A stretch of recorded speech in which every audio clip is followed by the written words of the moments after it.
Oh, it's all about mindset. How to keep a clear head. We all deal with stress and breakdowns, things like that all the time. How do you not get thrown by it, still be effective through all that? Entrepreneurial mindset is the subject of our conversation today.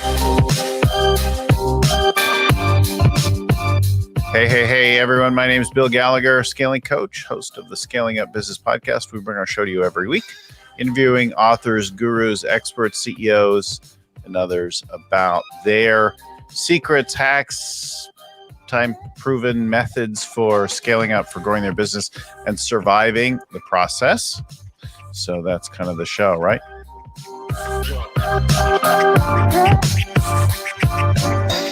We're joined now by John Swanson, CEO of Wendell Company. John will tell you more about his background, but he's going to share with us about their work with entrepreneurial mindset and some of his experience in the area. Welcome to the show, John.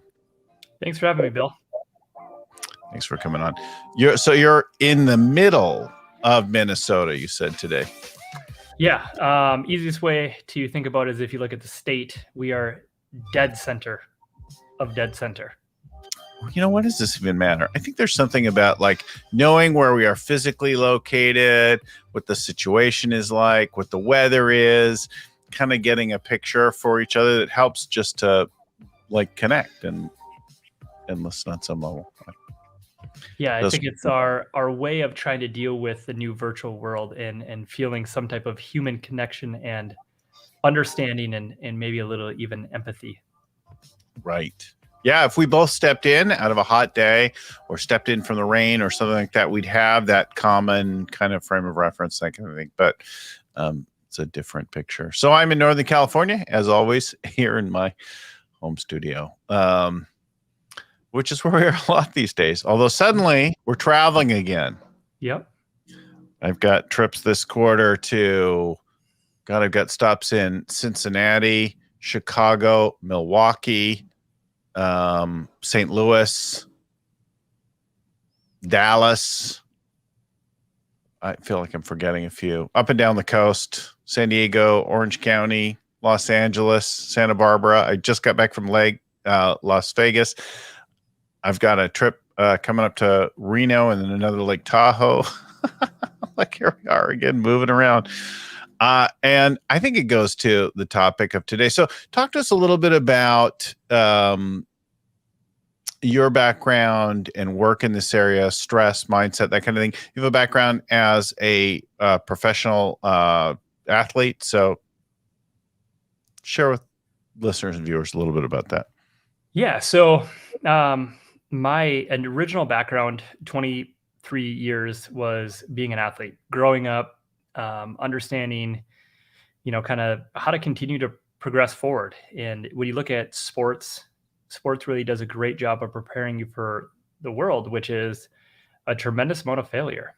And failure where you learn and you get better. And so once I retired from playing hockey, I went in and started actually working with professional athletes, work with them on their nutrition, sports performance, mindset, and then started to work with high-level professionals. And that company essentially took off and ended up actually creating a consulting company on how we built that coaching business, and then built a sporting festival where we partnered with Nike and Reebok and ended up growing it to 40 countries, 15,000 customers, 500 volunteers, and really learned a whole bunch about marketing and big corporate partnerships. So in that entire process, what I've really taken away is that it's our ability to constantly get better every day. And how do we, really go through this process where we learn most of the time by failure, because most of the time things do not meet our expectations. And so I think sports have done a really good job to prepare me for business and being an entrepreneur. Mm-hmm. Yeah. I think you said something kind of quickly there that's useful to reinforce. A lot of times life doesn't meet your expectations. 100%.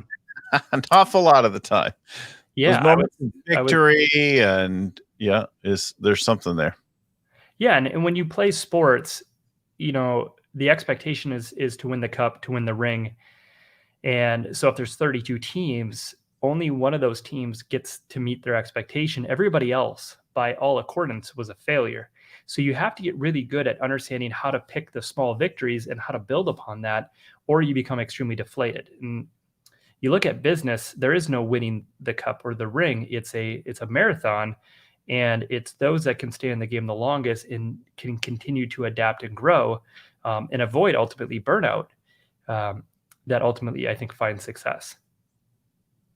Before you share some of the stories you shared in preparing for our show, tell us a little bit about Wendell Company. What do you guys do? Who do you work with? A little bit. Share a little bit about that, maybe. Yeah. So Wendell is our newest company. I sold 3 companies in the last year, and Wendell has been launched with the premise of really 3 major focuses. We have the Trailblazer Code. That whole focus is how to elevate the person we work with, elevate their mindset, their skill sets, and really they are the foundation of the business. And so we took everything that we know about health and nutrition and movement and mindset work, and we've actually created an entire coaching program, and we'll be producing a book on really how to elevate yourself. The second part of it is an actual business coaching program. This is fairly traditional. It's your marketing strategies, paid traffic, organic traffic, how to put a course together, emails, kind of everything you need to put a coaching or consulting business together. The third leg of our company is a done-for-you SaaS. So we'll come in and actually put all the SaaS together. Software is outrageously technical, right? And you have landing pages, you have emails, you have tasks, triggers, workflows. And so what we call that is actually our BOSS, Business Operating System Software. And so what we're able to do is really take a coach or consultant and retool them both internally, how they run their company, and then the software to support and grow and scale it. So the first part is around performance for anyone, and then the other 2 parts, coaching for coaches and software for coaches, are specifically for the coaching industry. Yep. We have the Trailblazer Code is definitely something you could use for anybody, but we have written it around essentially the CEO and how to run your team, but also how to live your best life, how to work through a lot of the, we'll call them limiting beliefs that you were born with, or acquired by the age of 7. It's also something they can use with their team. So it's a training component that they can help their team kind of unlock those belief patterns as well.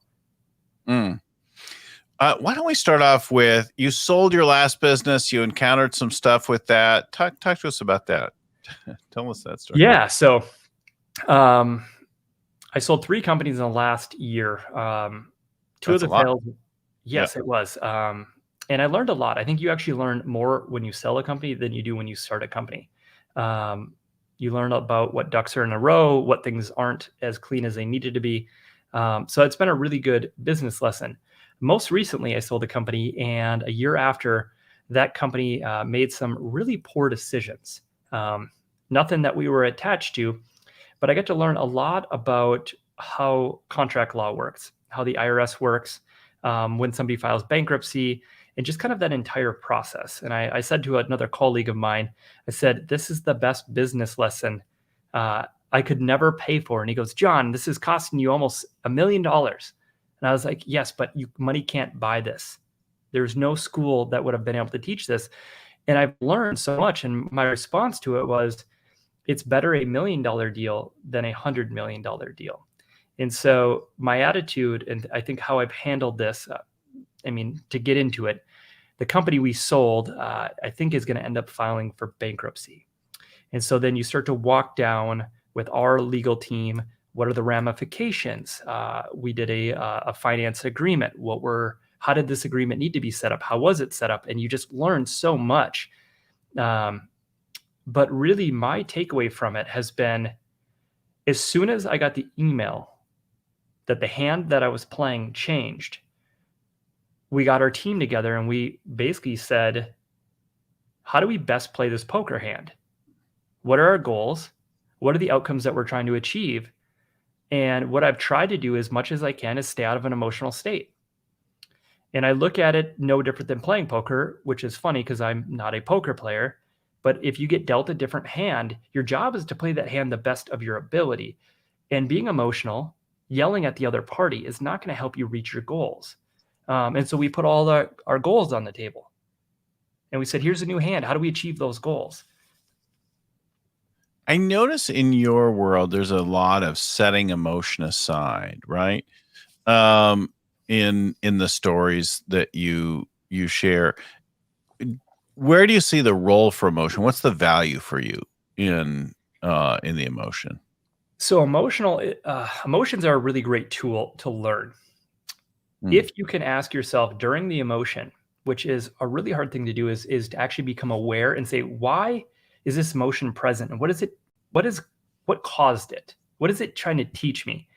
However, when we go to take action out of the emotion, I find that if you're in a logical state, you think much more clearly. So one of the things I like to do when I'm highly emotional is learn what was the trigger of the emotion and what is it trying to tell me. But I will not act, or I do my best not to act in emotional state. I choose to, and the analogy or what I use is ABC: awareness, breath, and then I choose. And I try to make my choices based off of my goals in a logical state. So I think emotions are really, really profound. I don't think we should bury our emotions down as a CEO, as an entrepreneur. But I think if we respond in an emotional state, it can be detrimental. Have you always been like this, or Absolutely, absolutely not. I would say when I was a child, I was an absolute hothead. Um, No. Playing hockey growing up, things wouldn't go my way. I'd break my stick. I would get angry. I would snap. I would say things that I regret. And what I think helped me have better perspective was my relationship with my parents and then my relationship with my children. And looking at those connections and saying, so many parents will say, well, that's how I was raised. The problem is how I was raised, I don't believe was the right way. And I don't want to carry that over. Well, I got spanked as a kid, so I spank my kids. I don't believe that to be true. I yell at my kids because I got yelled at. And so, what I'm trying to do with much of who I am today is break a lot of those belief patterns and chains that my parents did with me. Because I don't necessarily think that, I think they did the best they could with the skills they had at the time they had it. But it doesn't mean I can't grow beyond those skills and be a better father or different father to my children. Than you have been, yeah. Interesting. So you developed this then over time as a personal breakthrough in your own disappointments and upsets around your hockey thing. And as you learned to master that as a kid, what age were you? Last year, I don't know if mastery exists. I think Grappled with. self-awareness. Yeah, I would say the combination of sport and then business. And I think I would actually say, and I just said this to our team, this year I can truly say that almost everything that's gone wrong, whether I caused it or not, I have taken the attitude of owning it, which is something we talk a lot about inside of our organization.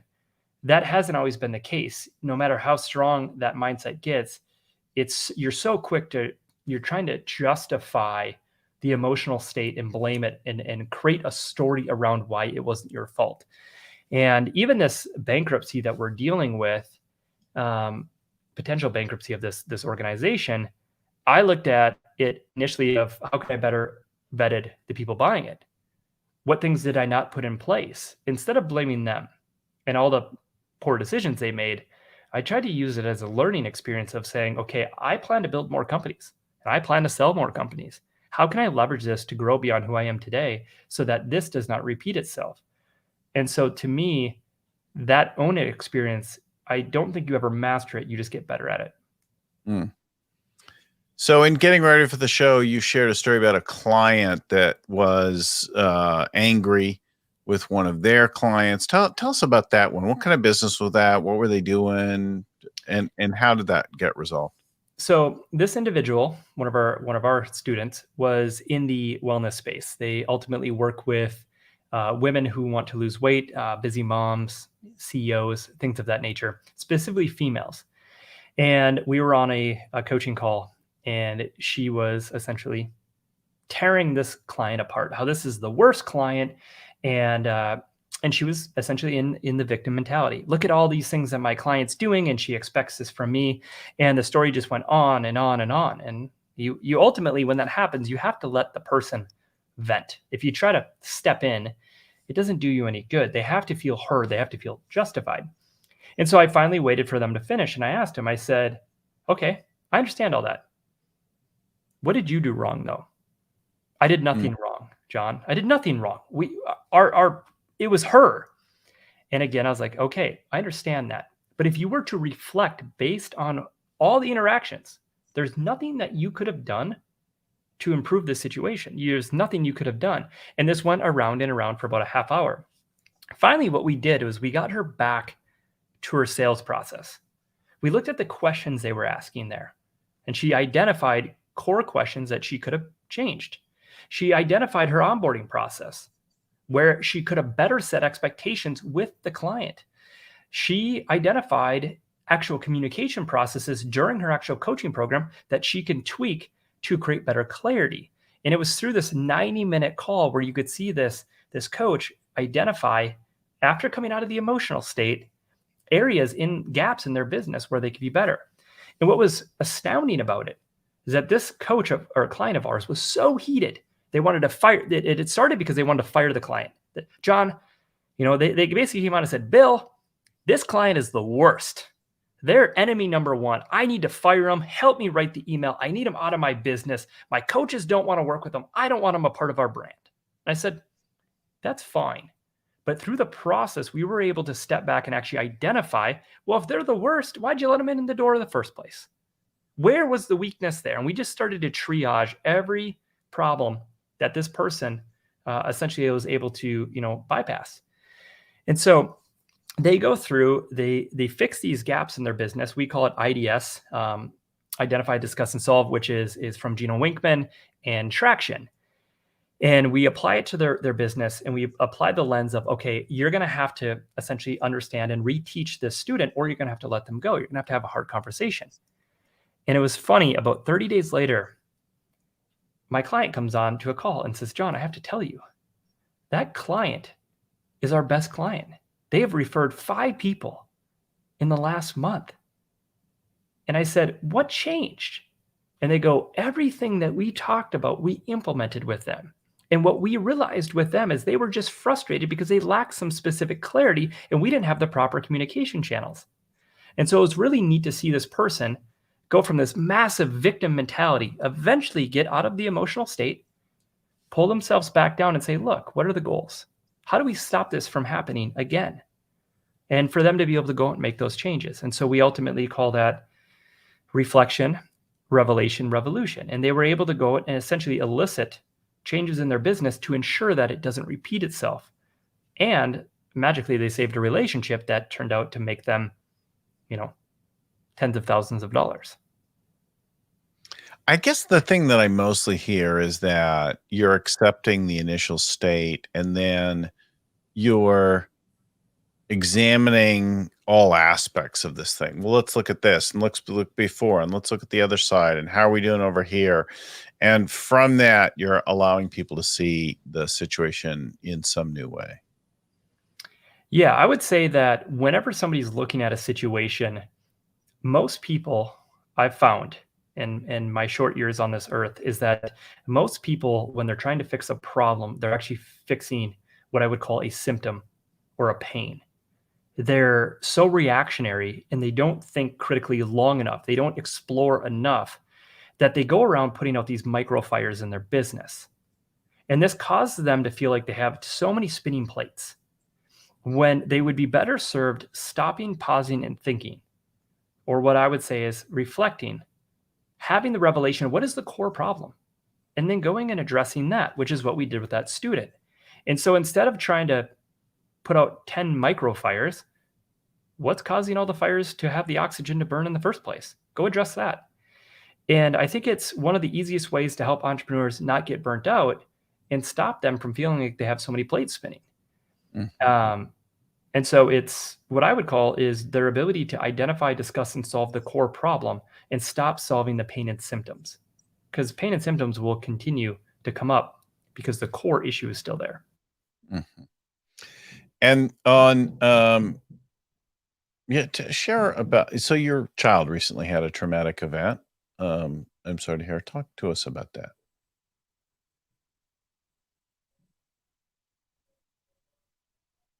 John's frozen.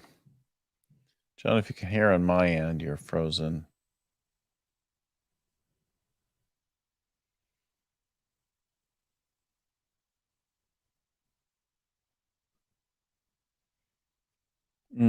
Hey, Lucy, if you would note that, like 20 and a half minutes in, there's a dead air space. Hopefully John connects back in. Let me take him out and bring him back in. Yeah, he's dead on the other end. Let's let him reconnect. And hopefully he'll come in and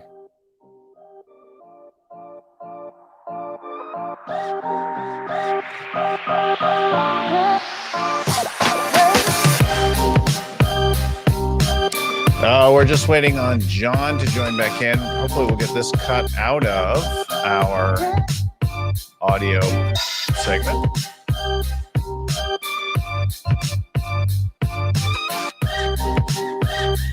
I should get up and do a little dance.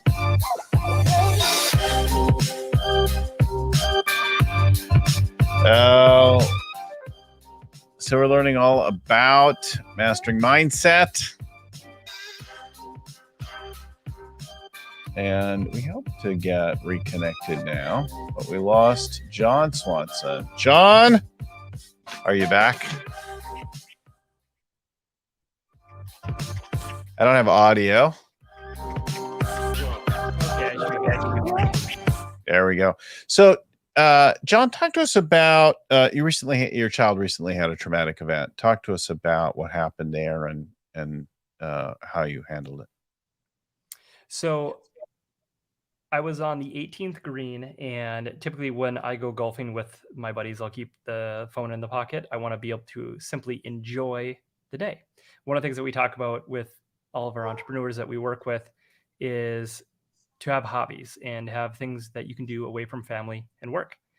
And so I kept my phone away, and all of a sudden I looked and I had 10 missed calls from my wife. And I was like, she knows not to call me if I'm on the golf course because, I'm golfing. And I was like, this can't be good. So I call home and she does not answer. My daughter answers.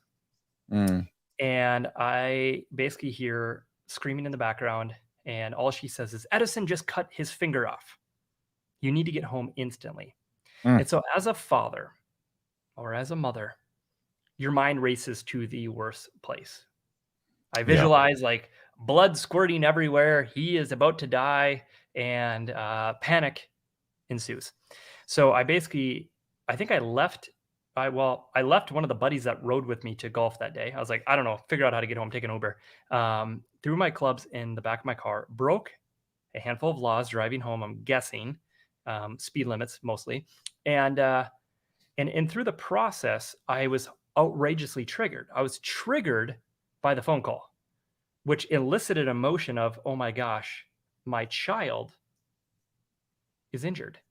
And for me, it goes back to my childhood, which is my father died of alcoholism and my father's father died. My sole goal is I want to be a grandfather. I want to be an amazing dad, and I want to be a grandfather. I want to raise my children, be healthy, and obviously outlive me. And so anything that is not in alignment with that gives me severe panic. So I'm driving home and I'm like hyperventilating. I'm squeezing the wheel. I'm driving my Tesla at the time and just outrageously panicking.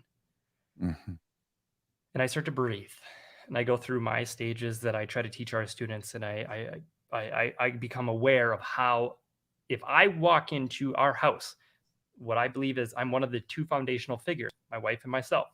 If I come in screeching the wheels and I come in freaking out, I do not help the situation.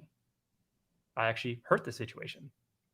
So I calm down, and then I think to myself, if I get home fast, this is during COVID, which is a disaster. It doesn't matter unless I have somebody that can reattach his finger. Who can do that? So awareness is of my emotional state. Breath is I need to calm down. And then choice is what are the actions I'm going to take to help solve this right now? Mhm. And so I roll through my Rolodex. Who can I call? Who is that person? And so I call the doctor, somebody that is a family friend of ours. It's 7 o'clock at night. I explain to him the severity of the situation. I essentially beg for him to return to his medical clinic. And we essentially got Edison in the car, wrapped his finger, attached his finger the best we could, um, without trying to gross anybody out, but it was not fun. And we got him there. And luckily, my son was 4 at the time. We called the right person. We acted correctly, and we were able to, a little bit of luck on the side that I had somebody in my phone I could call. And things ended up working out. They ended up stitching it back together, um, and he has full function of his finger. Um, and me being an athlete, you need your fingers to play sports. So, anyways, that was the short of the story. But it was definitely one of the opportunities where I used the ABC of what we teach to kind of, I guess, think through and pull myself out of that heightened state so that when I arrived at our house, I was not adding fuel to the flames, but rather somebody that was going to help solve the situation. Yeah, there's a lot. It's our kids tell us so much and teach us so much about ourselves, like being a parent, right? And then you start to look back at how it was for you as a kid, and you think about your dad and your rules for yourself and your life lessons. And I totally get that whole triggering thing, but a useful thing because you don't care about anything nearly as much as you care about your kids and family then in general, but the kids probably more than any other family. That whole world of that coming up. Yeah, I totally get it. And to some other extent, we act that way about our businesses and the people in them and that kind of thing. Not as obviously though, sometimes because the caring is not to the degree that we have with a child. Yeah, really useful. I hear also I mean, there's a certain amount that we pick up from where we grow up and that kind of thing, but growing up the son of an alcoholic, I'm sure there's a whole world of that, like keeping it together and not reliving those things and leveling up from that past. Uh, Yeah, Yeah. as an adult now, I've had to try to make a decision. Do I want to bury those memories or do I need to go back down that path and remember them? And ultimately what I have found is that as painful as it may be, actually going back through and understanding this is what I'll say about my father. I believe that my father played his hand the best he could with the skills that he had. He was a Vietnam veteran. His father was an alcoholic, tried to kill him at the age of, I think, 12. I can't understand my dad's childhood. And so, as a child of my father, I only met my dad when I came into this world. And much of it I don't remember until I was probably 6. And so I'm missing this massive picture to this movie. Yet I'm trying to justify my feelings towards him that he should have been a certain way. And so without understanding the full journey, because I can't have that conversation, I have to have a little bit of faith that my father at the end of the day was a good human. He was doing the best he could with the skills that he was given to him by his parents and his colleagues. And so for me to walk back down the path, look at my childhood experiences, ultimately I moved out of my house at the age of 15 and decided to go, no longer live with my parents. Um, I think there was a level of, I think, empowerment to go back down there. I will also say it was hard as hell and it was not fun. And it was probably a lot easier to keep that stuff buried. Um, Nobody used to know my dad was an alcoholic. My wife and I didn't talk about any of those conversations in the probably first 4 years of our relationship because it was easier to guard and protect against it than it was to open up. And I would say a lot of it, I still don't talk about it super freely. Um, but a lot of it is more, I've talked about it internally inside of my house, inside of myself, and made peace with it. So, and by all means, I'm not going to claim I'm some expert dealing with that type of journey. It's just been my journey. Well, I'll share with you that my dad was an alcoholic. Sorry to hear that. My dad took his own life. Yeah, it's not fun. And I loved him very much. And I miss him.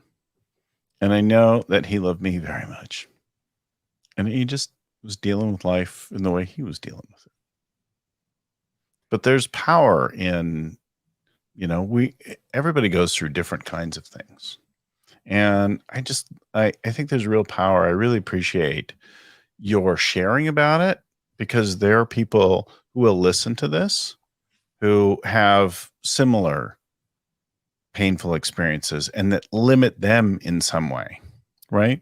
There was an aspect of play and fun that I didn't allow myself when my dad was going along and getting worse and worse, because I didn't want to be like that. He was very, very playful and fun, right? That went along with some of that thing and that became a barrier. When I incorporated all of it, I had more access to being playful, to being fun, to even having a drink myself, but not having to be an alcoholic, or to say that just having a little bit would lead me there, right? So there's huge value. So thank you for sharing about it. Absolutely.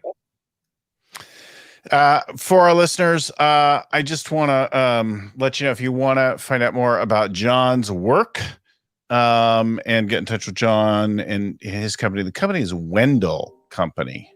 Wendell Company, wendellco.com. We'll put the link right there below and in the show notes, that kind of thing. But wendellco.com is how you get in touch with John, find out more about his work and his business.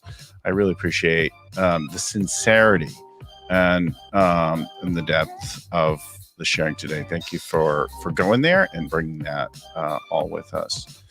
Big thanks to Lucy Summers, producing our show in the background there, before and after, during, like that. To Vern Harnish for creating the Scaling Up framework that we use to help companies grow every day. If you want to get information about us or any of our work, you'll go find that at scalingcoach.com. Thanks to the folks at Podfly Productions, Albie Burge, Ein Kadena, Tim McGowan for getting our show out the door, produced, show notes written up, and all that kind of thing. Thanks everyone for listening, for watching. Keep scaling up. Talk to you next time.